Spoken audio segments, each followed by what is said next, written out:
So, we're going to be doing another comic review. And this is once again another comic that comes from my good friend, Chris, aka the Mount Vernon Kid. Chris, hope you're watching. Actually, no, I know you're watching. So thank you once again. And today we're going to be reviewing Orphan Blade. So Orphan Blade is kind of a manga-esque comic, as you can tell from... because this is not like a typical book. This is very much billed as like a manga. This book is from Oni Press. Most of you guys would know best as from Oni Press. They did the Invader Zim run. They've done... I think they also... yeah, they have also Rick and Morty. So they got a few titles, a few IPs, and a few original stuff, this being one of them. So this comic, basically what it is centered around a era of the medieval era where a kaiju war happened, but eventually a alchemist who, and I'm not making up the name, named Dr. Africa, yeah, you can guess the ethnicity, more or less Dr. Africa created these powerful relics from the souls of the kaiju to defeat the kaiju and trap them, but then mankind used the weapons to destroy one another. It was basically like giving nukes to cavemen with these weapons. And now all that's left of humanity are not really like major governments or whatever. It's just like warring kingdoms throughout Europe and Asia and all that. So here's where we are now. So we follow our main character, named Hidoshi. And Hidoshi is, when he encounters a demon and loses several of his fingers when it bites him off, Hidoshi eventually meets two other young heroes, and eventually they go on a quest with a weapon Hidoshi manages to collect to more or less fix his hand. So this comic is more or less... this is straight up like, if you enjoy Demon Slayer, if you enjoy Naruto, this is clearly the writer, who the writer's name is one moment. Writer is Nicholas Almond. I hope I'm saying that last name right.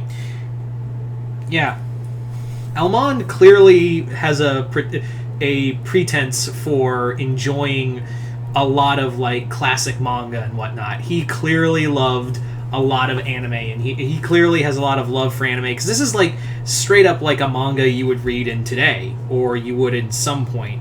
This book is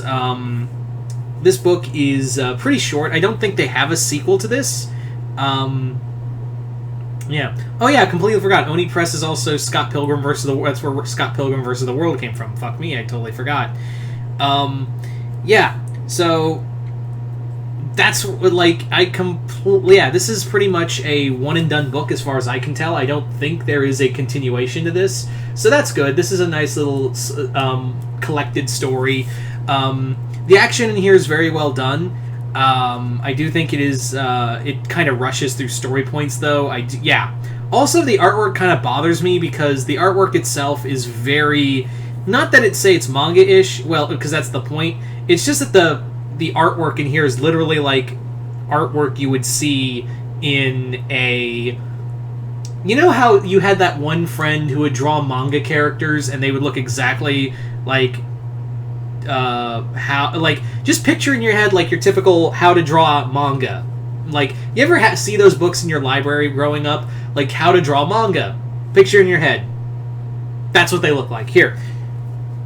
Yeah, they literally look like characters you would see in a how to draw manga. Not to say that's bad, because the story is pretty decent.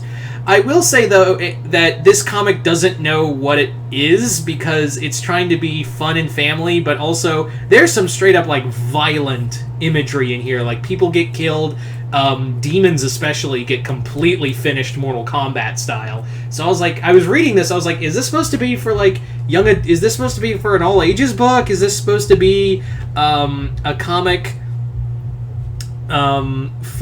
is this supposed to be a comic for like young adults? I don't know what the point is here. I'm trying to figure that out. Like, I couldn't exactly like pinpoint where it was. I will admit that the comic also has like some stereotypes for Dr. Africa, which you go read it, you'll see what I mean. I will admit though that it is kind of contradictory in that our main character turns out to be LGBT, and it's a nice little moment. I do like the character and his main love interest. It's actually kind of like a male version of Amity and Luz. It's kind of cute. But at the same time, I'm like, you're doing that, but also you have a character literally named a black character named Dr. Africa. And you do some stuff. There's some other moments in here I was like, okay, that seems a tad off-kilter, but alright. All in all, this is pretty decent. This is a pretty decent read. It is $20. Do I think it's good? Yeah, there's some decent kaiju action. I do think it is pretty off balance in the vein. It's like very much in the sense of this doesn't know what it wants to be. Does it want to be all ages, fun, family, fantasy, or does it want to be like violent and graphic? Then again, that could have been the writer's idea in that, hey, I'll make it look like this, so then people will be like, oh shit, it's a complete deconstruction of that. It's not.